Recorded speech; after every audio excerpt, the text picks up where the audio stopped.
And Luke, about a year ago now, witnessed an episode of harassment and bullying whilst he was on placement.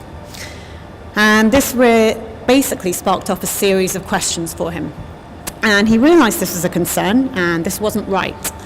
But what he was asking himself was, should I do something about this? How do I do something about this? And when do I do something about this? You know, this didn't happen recently. I've been thinking about it for some time. Should I still act upon it? I don't know. And he did, and he got a lot of support from the UCL Medical School with regards to the episode, and he was glad that he did it. But having gone through that experience, it brought about a whole series of realizations for him, in that he wasn't alone, and other medical students were thinking the same thing. And across the board of our 6 years of medical school, students were thinking, I've witnessed things and I don't know what to do about it. So Luke thought, right, okay, I'm going to do something about this. Like those medical students that Faye was talking about, he was one that took initiative. And what he did was he sent out a survey.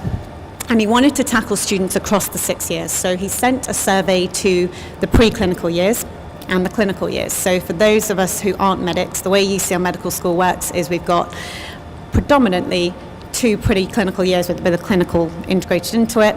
You then come out and do a BSc, and then you go into your hospital rotations for 3 years and you then graduate.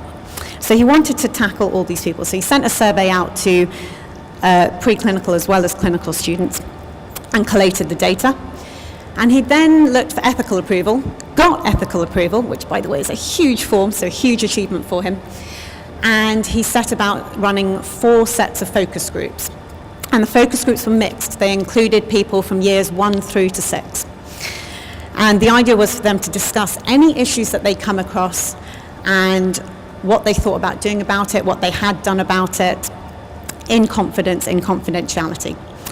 So he then collated all the data, and 3 main themes came out of this. And those themes were essentially comprehension, conviction, and courage. So comprehension was the idea of understanding the reasons why to raise a concern, and then actually having the conviction to do it. So saying, yeah, I should be doing something about this, and then having the courage to actually step forward and do that. And those are the 3 things that were coming out.